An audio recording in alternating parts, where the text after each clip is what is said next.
Witam Was, kochani, serdecznie w kolejnym filmie na moim kanale. Z tej strony Marta, kanał Perfumownia, i witam się z Wami w kolejnym filmie z serii Co wyciągam na tym razem listopad. I zostały mi już tylko 2 miesiące. Teraz wyciągam coś na listopad i wyciągnę jeszcze coś na grudzień. I to jest trochę przerażające, że ten rok się kończy. Ale coś się kończy, być może coś nowego się zaczyna. W każdym razie ja Was serdecznie zapraszam, bo tak jak w tamtym miesiącu, na październik, przygotowałam sobie 20 zapachów, w tym miesiącu postanowiłam zrobić dokładnie tak samo. Zawsze dla tych, co nie wiedzą, pokazuję to, czego używałam w poprzednim miesiącu, troszeczkę opowiadając jednocześnie Wam o tym, jak mi się sprawdziły zapachy. Tym bardziej, że niektóre faktycznie były używane w październiku po raz pierwszy, bo są nowościami w mojej kolekcji. Więc zacznijmy. Mam też papier, bo zawsze przy okazji jest troszkę sprzątania. I zacznijmy może od tego zapachu Unum, który miałam. To jest Lascia Pianga.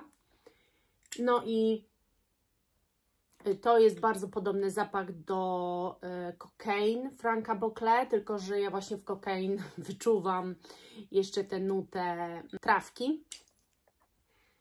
Tu nie, tu jest bardziej, bo to jest ogólnie, bym powiedziała, zapach niby owocowy, trochę też kwiatowy, ale te kwiaty to są takie ostrawe kwiaty. To nie jest jakaś piwonia, nic z tych takich przyjemniaczków, tylko trochę ostrzejsza. Natomiast świetnie się to nosi.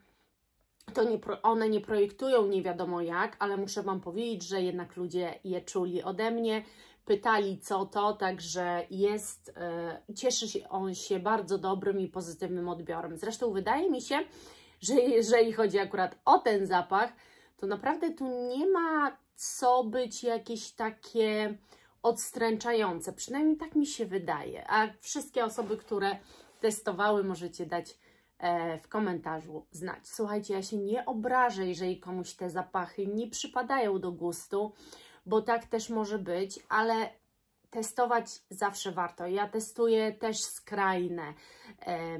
skrajne rzeczy, to znaczy testuję zapachy osób, które mają kompletnie inny gust perfumowy niż ja, ale jeżeli się jest perfumoholikiem, to w ogóle warto poznać i zgłębiać ten świat, i takie ja mam podejście.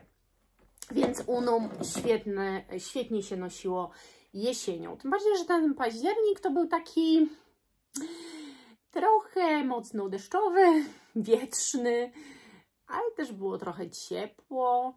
No, taki był zaskakujący. Super mi się nosiło i to były tak naprawdę pierwsze moje takie konkretne, globalne użycia. Musk Milano Times Square. To jest, słuchajcie, zapach bardzo silnie tuberozowy. I ogólnie powiem Wam, że on ma bardzo podobną budowę, aczkolwiek jeszcze mocniejszą. Podejrzewam, że moc tego zapachu jest jeszcze podbita osmantusem. Ale do czego zmierzam? Ten zapach ma podobną budowę do Quatre Iconic z Boucheron, który tak bardzo chętnie bierzecie, próbujecie i ogrom Was uwielbia ten zapach. To właśnie Times Square od Musk Milano to jest podobny vibe, tylko tu dostajecie jeszcze więcej mocy, jeszcze więcej projekcji, jeżeli w ogóle do Quatre Iconic można powiedzieć, że czegoś ma być jeszcze więcej. Quatre Iconic jakby bardziej wyczuwamy tam jakąś taką waniliowość, a to jest na stricte drzewnej bazie i ta drzewność tego zapachu bardzo silnie niesie pozostałe nuty. Na tyle silnie, że z kilometra mnie wszyscy czuli. Wspaniały zapach, mi się go nosi rewelacyjnie, ale to nie jest zapach dla każdego. To jest też zapach, który, jeżeli ktoś ma tendencję do migren, może je powodować. Ale wart poznania to na 100%. Kolejny zapach, który mi się nosiło cudownie, to jest Rosa Moceniga od The Merchant of Venice. I to jest, słuchajcie, zapach różany, nie można tego absolutnie pomylić z tym, że to jest taka róża, jak ja to mówię, dla każdego.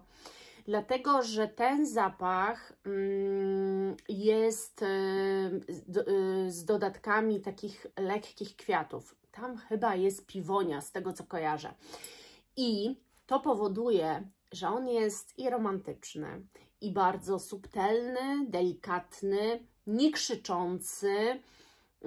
Zapach, który bym nazwała ubierającym i komfortującym. I zrobię Wam film o zapachach komfortujących, comfort scent. Zrobię Wam taki film, ponieważ uważam, że tego typu zapachy są właśnie dla większości, że nie są to zapachy jakieś strasznie kontrowersyjne. Oczywiście też ciężko o tym mówić, wiecie, bo jak większość z Was już może wiedzieć, byliśmy na spotkaniu perfumocholiczek i to jest po prostu niebywałe, że na każdym z rąk danej osoby w zapachu wychodziło coś innego, ale to też nie było tak, że te zapachy, niektóre tak oczywiście, ale te takie właśnie, które ja nazywam comfort scent, to są takie różnice na zasadzie, że o tej nuty u Ciebie nie wyczułam, a tutaj jest, ale zapach nadal jest w tej tendencji pięknej i absolutnie niezaprzeczalnie cudownej. I moim zdaniem Rosa Moceniga jest też takim zapachem. To jest róża dla każdego według mnie. Najcudowniejszy zapach. To jest zapach, którym staram się zarażać każdego. Sahara 4800 Anomalia. Staram się pokazywać go, ogłaszać wszem i wobec, że taki zapach jest i że taka marka jest. Zapach jest niezwykły i przysięgam Wam, że jest to jeden z zapachów w mojej kolekcji, który nie tylko jest comfort scent, to jest wyjątkowy zapach, wyjątkowo zbudowany, który chce się wąchać. To jest taki zapach, który jeżeli raz powąchacie, to macie ochotę codziennie do korka wracać albo codziennie go nosić. To jest zapach suchy, zapach piachu, Sahary, zapach pustyni, nieziemsko przedstawionej, fantastycznie się układający, po prostu rewelacja. Polecam serdecznie poznać i to jest tak wybitnie jesień zamknięta w butelce, mam wrażenie, że no lepiej chyba nie można. Zapach Fara Brekortu miałam wyjęty. To jest w ogóle hit sprzedażowy perfumerii Silage. Pozdrawiam Cię, Monia, Aroma, serdecznie i nikt się nie dziwi. Uwierzcie, że ile by nas nie było, to każda ten zapach po prostu turbo docenia. Wybitnie dobrze zrobiona kompozycja. Ja Wam wcześniej mówiłam, że to jest bardzo ciepły, otulający zapach i mówiłam Wam, że to pachnie jak śliwka w czekoladzie. Dzięki Kasi Miss Kate, którą też serdecznie pozdrawiam, też w pierwszych psikach czuję tę cynamonowość, natomiast tu śliwki nie ma. Podejrzewam, że daktyle po prostu są tak ukazane. Zapach jest, no nie można powiedzieć, jest wybitnie zrobiony. Słuchajcie, nie ma praktycznie osoby, której ten zapach się nie podoba, bo tu to jest znowu zapach typu, co tu się może nie podobać. On może trochę na kimś wypaść słodziej, na kimś trochę mniej słodko, ale dalej to jak on jest zblendowany i jak komfortowo się w nim człowiek czuje, otulająco, ciepło, przepysznie, to jest wyjątkowe i naprawdę ten zapach jest wart tego, żeby być tym hitem sprzedażowym. Miałam również Imaginary Authors The Cobra and the Canary. do mojej kolekcji trafiły dodatkowe 2 zapachy, które możecie już w sklepie sobie popróbować. Powiem Wam szczerze, marka mnie rozkochała na zabój. To jest zapach skórzany, ale muszę Wam coś powiedzieć, bo to był pierwszy miesiąc, kiedy ja go nosiłam tak globalnie, całodniowo. Dla mnie nie każdy to może powiedzieć, bo na przykład Agnieszka z Green Tea też Cię serdecznie pozdrawiam. Dzisiaj będzie film serdecznych pozdrowień do wszystkich dziewczyn.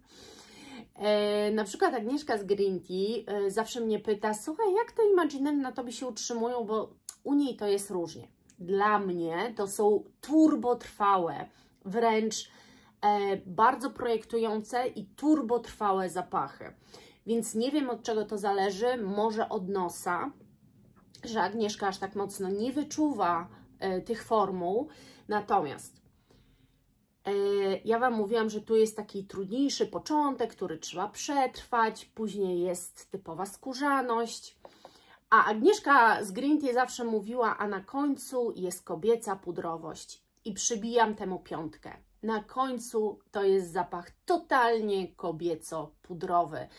To jest tak zaskakujące, bo przez powiedzmy 5 godzin czuję skórzaność, a po 5 godzinach on się totalnie przeistacza, gdzie już wydawałoby się, że po takim czasie to jest raczej już jego właściwa formuła. Nic bardziej mylnego. Niesamowite. W ogóle Imaginary Authors, ta marka buduje tak niesamowicie te zapachy i według mnie na dzisiaj Wam powiem, że to są totalnie noszalne i wspaniałe zapachy. Także no, polecam serdecznie. Moim z kolei hitem sprzedażowym, jeżeli chodzi o próbki, ponieważ mi zapachu zostało już tyle, jest właśnie Nirvana Bourbon od Elizabeth & James. Też bardzo dużo mnie pytacie o ten zapach. Ja miałam go właśnie wyciągnięty teraz i powiem Wam szczerze, że się nie dziwię, że piszecie do mnie, czy ja go przypadkiem jako ubytkowy nie sprzedam, bo jest tak wspaniały. Bo jest wspaniały. On jest i pieprzny, charakterny. Ta wanilia jest z jednej strony otulająca, z drugiej momentami przez ten pieprz może trochę chłodniejsza. Niesamowicie się go nosi, ma bardzo dobre parametry. Fantastyczny. Mój must have, bym powiedziała, obecnie jesienny. Nałożyłam na siebie któregoś dnia Mancery Roses Vanilla i poczułam, jak się roztapiam wręcz. Dał mi ogrom energii, chociaż to jest bardzo takie gourmandowe wydanie. Jak wiecie, jest w Zarze, poczekajcie, bo ja miałam ten zapach z Zary, Gourmand coś właśnie się nazywa. O, już nie pamiętam, Rose Gourmand czy coś w tym stylu, bardzo podobny jest do tego. I to jest, o ile właśnie jak na taki gourmandowo-różano-waniliowy zapach, to jest bardzo wesoły zapach, niesamowicie taki pobudzający, przynajmniej mnie, bo to oczywiście jest bardzo indywidualna sprawa, zapachy to jest bardzo indywidualna sprawa, ale dla mnie zapach wybitnie jesienny, naprawdę nie czuję z nim tego, co poczułam teraz w chłodne dni, nie czułam z nim tego w te cieplejsze, więc dla mnie turbo jesienny zapach. No i wiem, że jak go teraz odłożę na półeczkę, to prawdopodobnie sięgnę po niego dopiero w następnym roku. No i właśnie tak to wygląda, także częstujcie się, częstujcie tym zapachem. Wczoraj miałam na sobie Faviol Seferi Insomnie. Dlaczego? Po prostu to był chyba już jedyny zapach jeszcze nieużyty w październiku.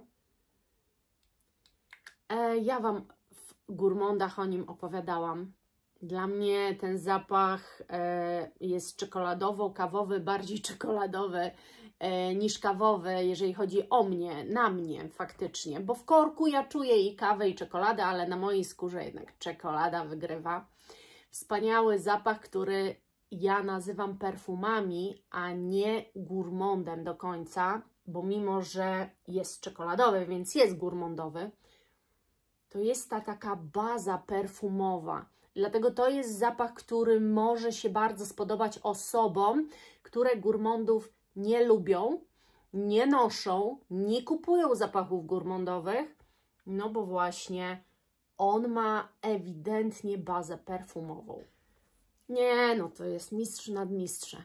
Naprawdę, to jest mistrz nad mistrzem. Tu nie ma co się zastanawiać. Drzewno, figowa historia, z oczywiście jakimiś nutami też krążącymi, ale dla mnie jest tu nawet jakaś odrobina słodyczy teraz. Ja pierwszy raz go jednak tak inaczej odebrałam. Nie do końca go testowałam chyba o odpowiedniej temperaturze. Jezu. Ten zapach się nosi totalnie jak marzenie. Kiedyś ktoś mi z Was napisał, że jak Ty masz z tym BDK Gris Charnel, bo na mnie on ma słabe parametry.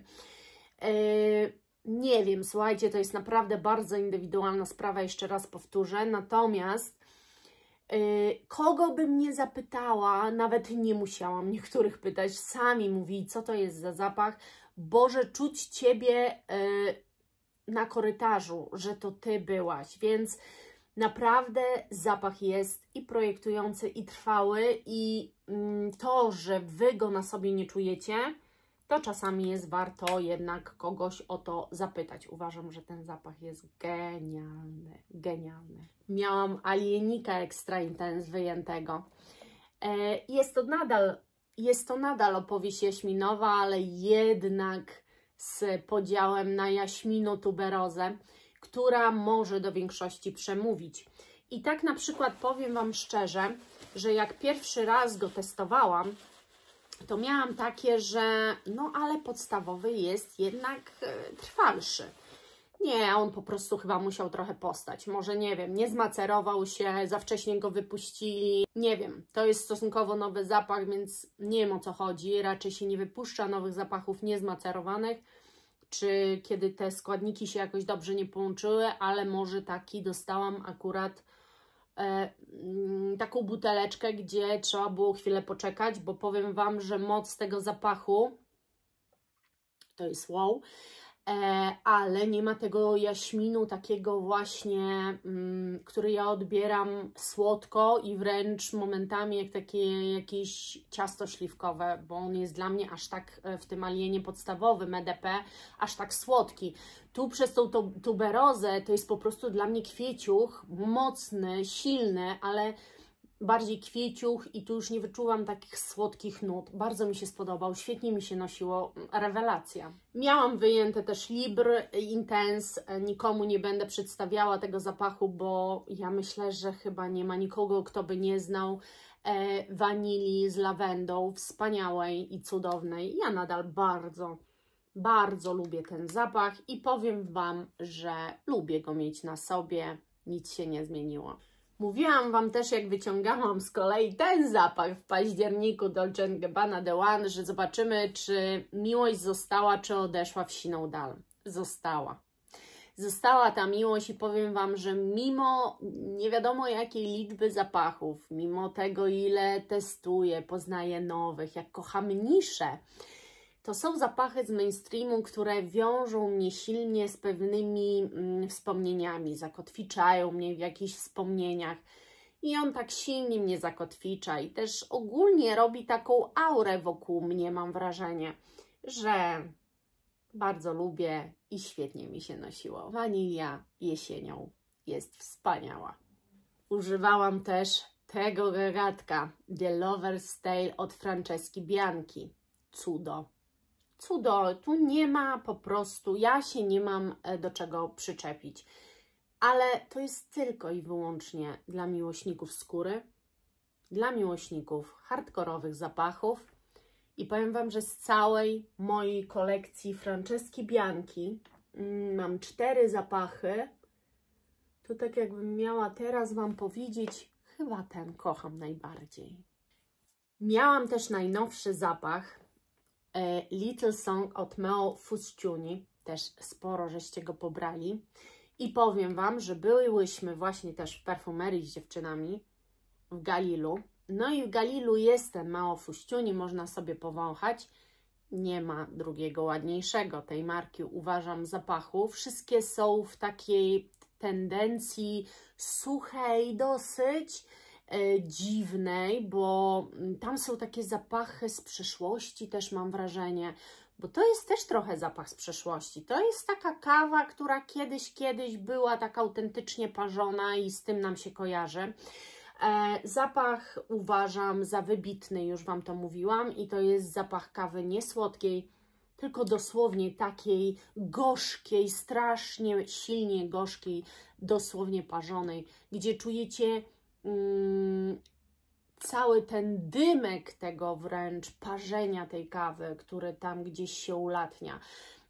Muszę Wam powiedzieć, bo no globalnie nosiłam dopiero w październiku tak naprawdę ten zapach, że nosi się go rewelacyjnie, to znaczy on daje pewną aurę, jest to dosyć poważny zapach, on jest taki, w ogóle nie odstrasza ludzi, ale poważniej do Was podchodzą. No tak, to jest zapach poważny, tak bym go nazwała.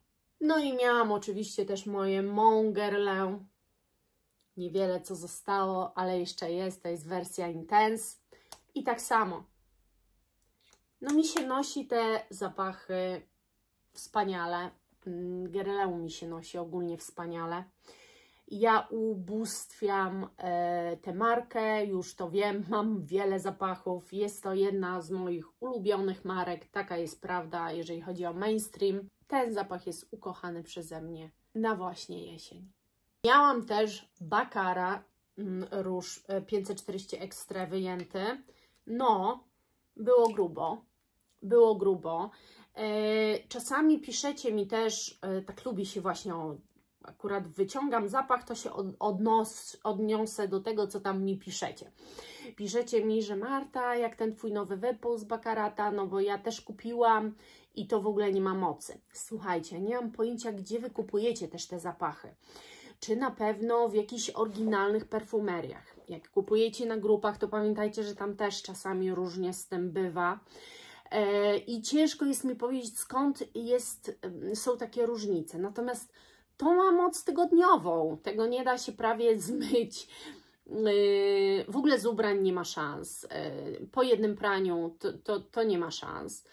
Ze skóry oczywiście to zczyścicie, ale ja na przykład na włosach to mi się utrzymywało do następnego mycia, a że myję włosy co 3, nawet czasami 4 dni, bo mi się nie przetłuszczają, to tyle czasu czułam Baccara i nie mogłam żadnym innym zapachem tego przebić. I tak cały czas czułam to, więc nie mam zielonego pojęcia. To może być kwestia tego, gdzie to kupiłyście. Ciężko mi powiedzieć, ale no nie, na parametry to nie da się tu narzekać.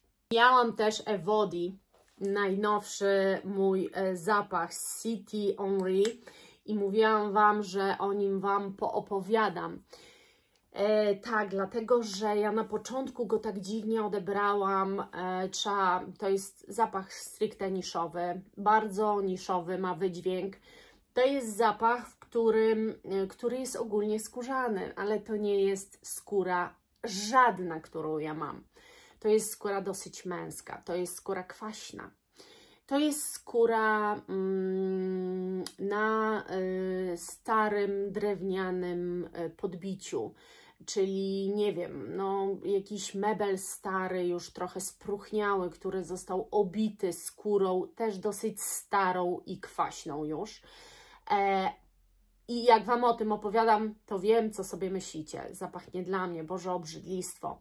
I prawdopodobnie tak jest, bo ten zapach jest dla niewielu, ale ja Wam powiem, że dla mnie tak. No nie wiem, jest jakiś rezonans między mną a skórą, już nawet nie ma znaczenia, jaka to jest skóra, czy kwaśna, czy nie. Ja się po prostu w nim czuję rewelacyjnie. Doceniam ten zapach za to, że jest bardzo realistycznie stworzony. To znaczy, kiedy pytam, nie wiem, 5 napotkanych osób o to, co czują, to wszyscy raczej skłaniają się ku jednej myśli, bo właśnie tej takiej starej, kwaśnej skórze, bo on jest naprawdę realistycznie i bardzo dobrze zrobiony. Zostały mi jeszcze 2 zapachy, wiem, gadam długo, ale jak się 20 zapachów wyciąga, no to tak jest. Ale już o tamtych 20 na listopad nie będę Wam opowiadała, więc wytrzymajcie ze mną jeszcze chwilkę. I teraz miałam Atomic Rose. Atomic Rose założyłam na spotkanie perfumocholiczek i nie ukrywam, siebie czułam cały czas. Oprócz tego one projektują ogromnie. To jest w ogóle, powiem Wam, taka słodka róża malinowa, tak bym ją nazwała. Ja czuję cały czas, że jest to róża, ale ona jest przykryta słodką maliną, nie sztuczną. Naprawdę tu nie ma w ogóle syntetyczności. Ona jest taka prawdziwa. Zapach się nosi cudownie. To jest jeden z lepszych takich zapachów różanych, jeżeli chodzi o parametry, bo kiedyś też jedna z Was mnie zapytała: Marta, czy możesz polecić różę, która będzie krzyczała i projektowała? I ja kiedyś odpisałam, że ciężko jest o taką różę, która tak będzie aż projektowała, bo generalnie robi się różane zapachy dosyć subtelne, ale jeżeli ktoś jednak szuka takiej róży, to Atomic Rose od Initio to będzie dokładnie to, czego Ty szukasz, bo to jest róża, która krzyczy na kilometr i nie ma osoby, która tego nie wyczuje. Także polecam serdecznie. I ostatni zapach oczywiście to było Tkliwi Nihiliście numer 2 i ja ten zapach ubóstwiam. Nie jest zapach dla każdego, to jest zapach różnych, różnie odbierany, różne rzeczy ludzie czują, ale dla mnie to jest właśnie taki tytoń, słodki dosyć, połączony z jakąś skórzanością, z jakimiś ziemistymi nutami, gdzieś tam skręcającymi. Ja się czuję w nim wybornie, ale nie każdy się w nim będzie tak czuł. W ogóle nie mam też czegoś takiego, że jakiegoś zapachu gdzieś nie założę. Nie mam zapachów tylko, które używam w domu. Ja w każdym z tych zapachów, nawet takich dziwnych, wychodzę na zewnątrz. Szczerze powiem, nie zastanawiam się nigdy nad tym, czy komuś być może zrobi się niedobrze od tego typu zapachu. No bo jakby głównie pracuję w domu, więc nie mam takiego trybu myślenia. Ale gdybym musiała wyjść na 8 godzin do jakiejś pracy, to pewnie bym tego zapachu nie założyła, bo mógłby kogoś zabić. Mam nadzieję, że to, co przygotowałam na listopad, zmieści mi się na mojej tacy. No ale dobra, zmieści, nie zmieści, brnijmy w to. Lecimy z tymi zapachami. No to tak. Zapach, który też pokochaliście i Wy. Mystery Tobacco od Caroliny Herrery. Wspaniały, cudowny tytoń. Moim zdaniem bardzo kobiecy. Wybitnie pachnie. Muszę go wyjąć na jesień. Zanim przyjdzie głęboka zima, chcę te otulenie poczuć, bo jest niezwykle jesienią otulający. Ponieważ jest to nowy zapach i należałoby go odpowiednio też potestować, żeby móc Wam poopowiadać o Vivianie Chili, to te wiśnie wyciągam właśnie teraz. Nabrał mocy, w końcu go zaczynam czuć. To będzie ten moment. Nie zabraknie też w tym miesiącu Guerlain, a mianowicie Shalimara. Dlaczego? Otóż dlatego, że ja się kompletnie w tym zapachu zakochałam. Jest to dosyć nowoczesna propozycja ze starym szalimarowskim sznytem. Cudowny zapach. Mam ochotę na jakąś akigalowość i tę akigalowość uzyskam z Silky Woods Elixir od Goldfinch Banks. Poużywam tego cacka, bo uwielbiam tę nutę, jak wiecie. Kocham ten zapach. Polecałam go Wam w filmie do 100 zł. Lady Reminiscence i ja go wyciągam. To jest naprawdę, szczerze Wam powiem, zapach, który brzmi niszowo. I jak poczytacie sobie fragrantikę, to się odstraszycie. Może przestańcie tak mocno wnikać we fragrantikę, tylko potestujcie, bo może Was coś ominąć. Fabulous Me. Czy muszę to powtarzać? No przecież jesień w buteleczce muszę jeszcze w listopadzie poużywać. Może nie przyjdzie ta zima tak szybko i będę mogła się nacieszyć tym otulającym dyniowym zapachem. Mówiłam Wam też, że muszę w końcu poużywać Comme des Garçons numer 1, ponieważ no jeżeli nie teraz, to jeszcze mogłaby być zima, ale jakoś wydaje mi się, że ta drzewność, która tu w nim drzemie, słodziej może wybrzmiewać jesienią, a chciałabym, żeby on wypadł słodziej właśnie, dlatego spróbujmy. Oczywiście Le Scandieu i Oud Saffron. Jaka to jest moc. No, bardzo chętnie poużywam, także szykujmy się na udową przygodę. Wyciągam też L'Interdit. Testy nowości nakłoniły mnie, żeby poużywać sobie tej mojej ukochanej zimistości mainstreamowej. Muszę te mainstreamy swoje wyciągać. Czy zużywać? No pewnie zużywać w końcu. Ten flakon jest już taki stary. Ukochany zimowy zapach. W tamtym roku nie mogłam się od niego odkleić. W tym roku mam już jakieś 150... Nie, przepraszam. W tym roku mam prawie 200 zapachów więcej. Kupiłam w tym roku prawie 200 zapachów, słuchajcie. I coraz trudniej jest używać wszystkiego, ale damy radę. Wyciągam też te Cacko Lalique.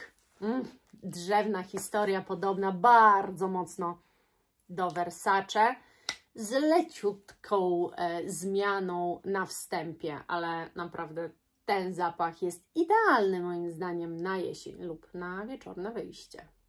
Pierwsze moje gourmandy, takie stricte, które wyciągam, to The Marchand of Venice 2, Vinegia 21 oraz Arabesque. Wyciągam te dwa, ponieważ chcę je porównać do siebie, ponieważ one są podobne, ale mają pewne niuanse, które je różni i chciałabym właśnie razem poużywać najprawdopodobniej w ogóle dzień po dniu, żeby te niuanse wyczuć. No i The Marchand znowu zawita na mojej półeczce do używania. Wyciągam też Bois d'Argent od Diora. Bardzo dawno tego zapachu nie używałam, naprawdę bardzo dawno. No i czas, żeby ten irys drzewny sobie poużywać. Wyciągam też zapach, o którym Wam jeszcze nie mówiłam. Kupiłam go z testów. Znaczy mówiłam Wam o tym zapachu, ale nie mówiłam, że kupiłam. Kupiłam Bibbi Vanilla Factory. Boże, to jest cudowna wanilia.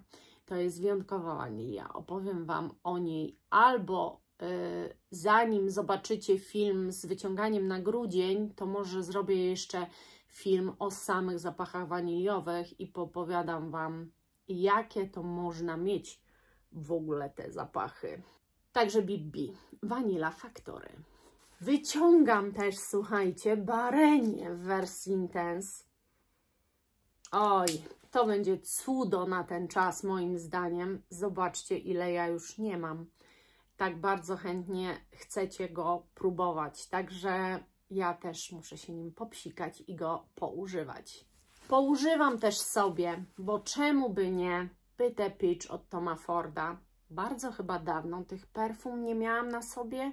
Właśnie nie mogę sobie przypomnieć, czy ja je w ogóle w tym roku wyciągałam, bo nie wiem. W każdym razie ja je uwielbiam jesienią, więc teraz je wyciągnę. Wyciągam też Estée Lauder Youth Dew. Och, ta ambrowość. Naprawdę, ta ambrowość. Co to będzie teraz robiło? Jakie to będzie gęste, mocne i cudowne. Marzenie. Essence Suave, czy Suave, czy Suave, nie wiem. Możecie mnie poprawiać. W każdym razie to jest Matiere Premier i to jest dla wielu kadzidło kościelne, a dla mnie jest tu słodycz, jakaś taka ala waniliowa. I tu jest kadzidło. Oczywiście to jest bez dwóch zdań, to jest zapach kadzidlany, ale dla mnie też właśnie to wszystko leży na słodkiej bazie. Bardzo mi się spodobał. Kupiłam flakon ubytkowy i zamierzam go używać. No i ostatnim zapachem, który zamierzam używać, to jest drzewo sandałowe. To jest Santal Austral, przepiękne drzewo sandałowe. gdzie dzięki niemu w ogóle się jorgnęłam, że ja ubóstwiam tę nutę. No, ale zapomniałam, jak wywiad ze mną przeprowadzała Ania Anecznik, to zapomniałam jej właśnie też powiedzieć, że drzewo sandałowe również kocham. No i standardowo trzeba to podnieść.